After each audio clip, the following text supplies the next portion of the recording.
ಒಂದು ಟೈಮಲ್ಲಿ ಕನ್ನಡ ಚಿತ್ರ ಪುಟ್ಟಣ ಕಣಗಾಲ ಮಾಡಿದಾಗ ಚೆನ್ನೈಯಿಂದ, ಆಂಧ್ರದಿಂದ, ಕೇರಳದಿಂದ ಎಲ್ಲರೂ ಇಲ್ಲಿ ಬಂದು ಬೆಂಗಳೂರಲ್ಲಿ ಬಂದು ಚಿತ್ರ ನೋಡ್ತಾ ಇದ್ರು.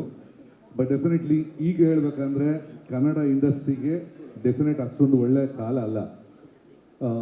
250 ಪಿಕ್ಚರ್ಗಳು ಬರ್ತಾ ಇದೆ, ಬಟ್ ಹಾರ್ಡ್ಲಿ 90% ಫಿಲ್ಮ್ಗಳು ಓಡ್ತಾ ಇಲ್ಲ.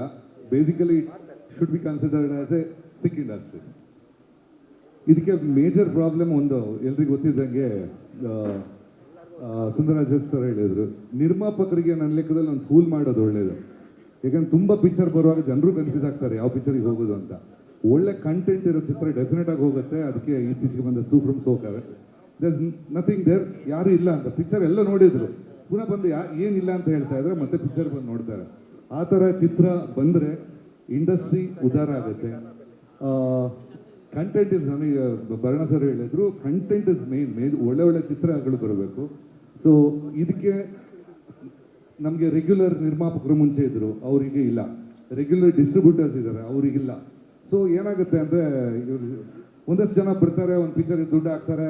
ಯಾರಿಗೆ ಆ್ಯಕ್ಚುಲಿ ಒಳ್ಳೆ ಟ್ಯಾಲೆಂಟ್ ಇರೋರಿಗೆ ಪ್ರೊಡ್ಯೂಸರ್ಸಿಗೆ ಸಿಗ್ತಾ ಇಲ್ಲ. ಈಗ ಬರ್ತಾರೆ, ದುಡ್ಡು ಹಾಕ್ತಾರೆ, ಚಿತ್ರರಂಗನ ಬೈತಾರೆ, ಹೋಗ್ತಾರೆ. ಹೊಸಬ್ರು ಬರ್ತಾರೆ, ದುಡ್ಡು ಹಾಕ್ತಾರೆ, ಹೋಗ್ತಾರೆ. ಇದು ಆ್ಯಕ್ಚುಲಿ ಸಂಸ್ಕೃತಿ ಸ್ವಲ್ಪ ಚೇಂಜ್ ಆಗಬೇಕು. ಇನ್ನೊಂದು ರೀಸನ್ ಅಂದರೆ ನಮಗೆ ಡಿಸ್ಟ್ರಿಬ್ಯೂಷನ್ಸ್ ಅಥವಾ OTT ಇರೋದು 2 ಮೇಜರ್ OTTಸು.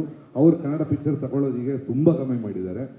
ಸೊ ಜಯಮಾಲ ಮ್ಯಾಮ್ ಹೇಳ್ದಂಗೆ ಇದು AVR ಚಿತ್ರರಂಗಕ್ಕೆ ಒಂದು ಆಕ್ಸಿಜನ್ ಆಗಲಿ, ಇದರಿಂದ ಚಿತ್ರರಂಗ ಮತ್ತಷ್ಟು ಬೆಳೆಯಲಿ.